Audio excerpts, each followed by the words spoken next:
C'est-à-dire, même si j'ai vu sur internet quelque chose qu'on est en train de faire très régulièrement. On met par exemple le pasteur qui tourne le dos aux gens et puis chacun est en train de parler. Bonjour pasteur, le pasteur donne le nom de la personne. Amen. C'est-à-dire que même si le pasteur ne regarde pas la personne qui parle, mais le pasteur reconnaît la voix de la personne parce que le pasteur connaît la personne ou connaît du moins la voix de la personne. Alléluia. Et aujourd'hui nous avons tellement de doctrines, tellement d'enseignements et tellement de personnes qui viennent nous parler de la part de Dieu. Amen. Maintenant, si tu ne connais pas Dieu, vous avez vu les images des gens qui étaient en train de manger les herbes, tout ça au nom de Dieu.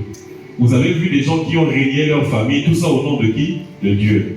Vous avez vu aussi des gens qui ont fait la secte, qui a emmené tout le monde, je ne sais pas, dans un coin régulier où tout le monde a fait, on a fait un suicide collectif. Tout ça au nom de qui? De Dieu.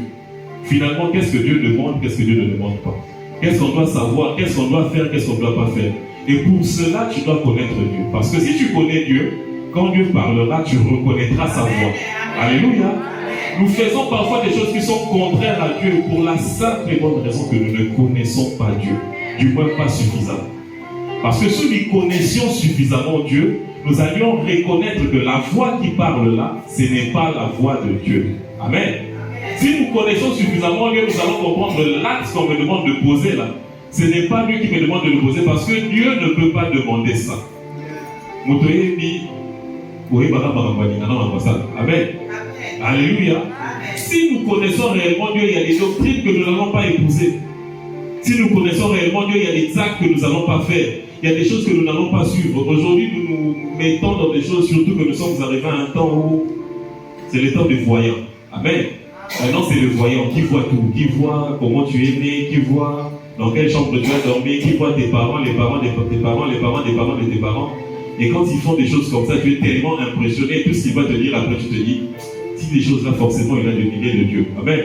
Je vous rappellerai que pour ceux qui le savent, je vous informerai, mais peut-être pour la toute petite minorité qui ne le sait pas, il y a une femme qui marchait derrière Paul. Pendant qu'il était en train de prêcher, qui disait, ces hommes sont des serviteurs de Dieu, ils sont des serviteurs de Dieu. Et pendant les jours, jusqu'à ce qu'on puisse la chasser, on chasse l'esprit de Dieu qui est en elle. Amen. C'est-à-dire, c'est une femme qui disait des choses qui auraient pu paraître bonnes, mais qui n'étaient même pas bonnes parce que la source n'était pas Dieu. Amen. Quelqu'un peut venir même te dire des choses qui peuvent paraître, entre guillemets, justes.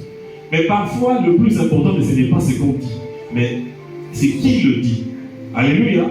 Parce que le diable est venu tenter Jésus aussi avec des paroles. Le plus important, ce n'était pas ce qu'il disait, mais c'est qui le disait. Alléluia. Et la connaissance de Dieu va nous épargner de beaucoup de catastrophes.